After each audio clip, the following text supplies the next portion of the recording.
Shalom, salam sejahtera bagi sekalian umat beriman.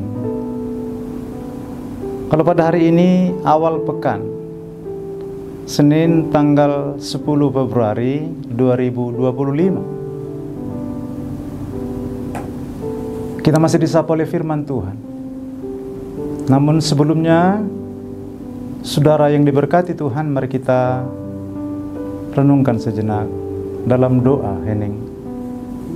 Kasih karunia dari Allah Bapa senantiasa menyertai saudara-saudariku di dalam Kristus Yesus Tuhan kita.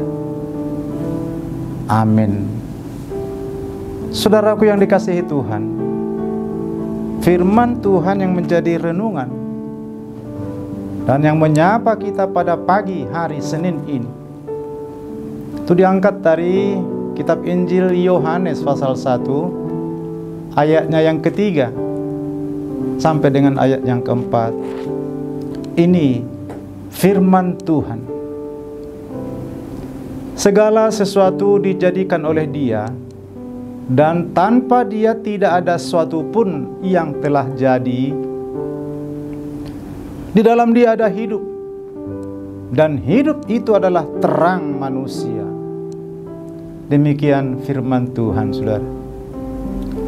Kalau Rasul Yohanes memulai dengan satu pernyataan bahwa sang firman itulah yang menjadikan dunia dengan segala isinya. Artinya, saudara, ia adalah sang pencipta dan sumber dari segala kehidupan yang ada di muka bumi ini.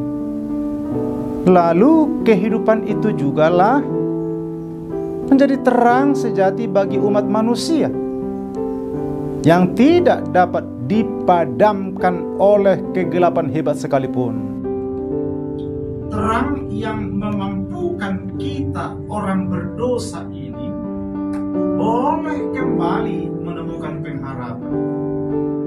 Tentu saudaraku, hal ini berkaitan dengan anugerah keselamatan yang diberikan oleh Tuhan, sehingga manusia yang semula jadi seteru Allah karena dosa justru dianugerahi kini oleh kuasanya untuk kita hidup sebagai anak-anak terang kasih.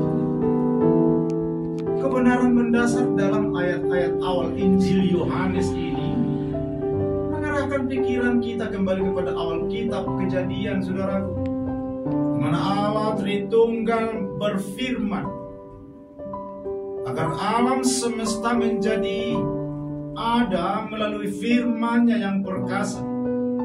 Kemudian membentuk manusia dari debu ciptaannya sendiri, menghembuskan roh kehidupan dan terangnya sendiri.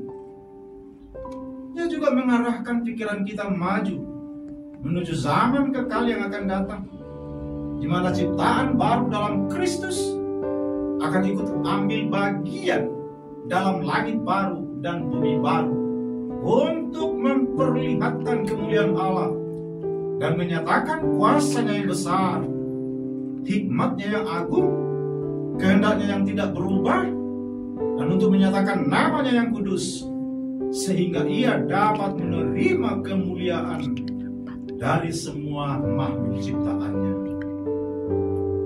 Saudaraku yang dikasihi Tuhan, suatu saat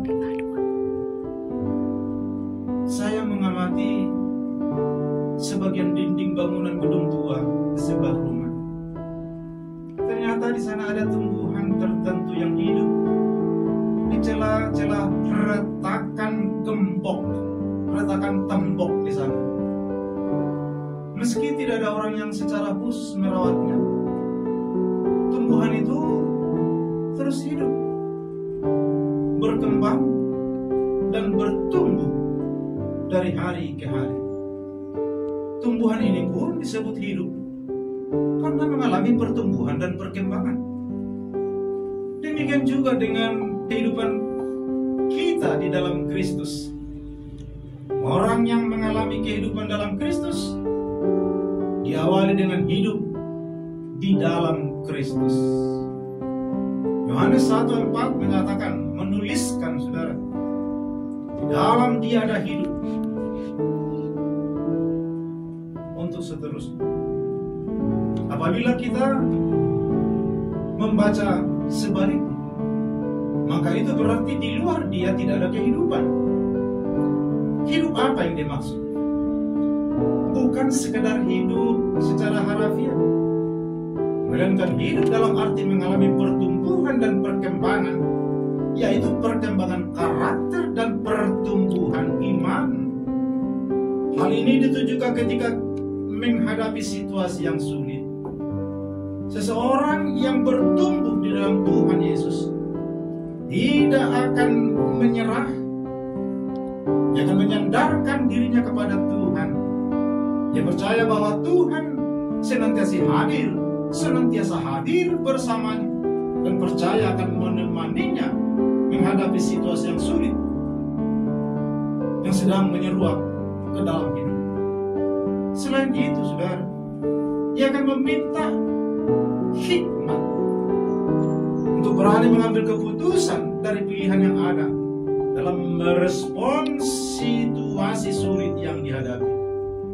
Saudaraku yang dikasihi Tuhan, mungkin saat ini kita berada dalam situasi sulit, atau mungkin esok kita akan diperhadapkan dengan kondisi yang pahit. Tetapi ingat bahwa di dalam Tuhan ada hidup, di dalam Tuhan ada harapan dan kekuatan untuk menjalani kehidupan ini. Hanya di dalam Dia ada masa depan, memimpin dan memelihara apa yang kita pertaruhkan. Dengan demikian, tantangan seberat apapun tidak akan pernah membuat kita menyerah, seperti halnya tumbuhan yang hidup di celah-celah retakan tembok gedung tadi, saudara. Bertahan sekaligus bertumbuh. Ada begitu banyak kesulitan yang harus dialami. Inilah yang menjadi kekuatan bagi kita untuk bersandar penuh kepada Tuhan, Sang Pemilik hidup, sesulit apapun pergumulan yang sedang kita hadapi.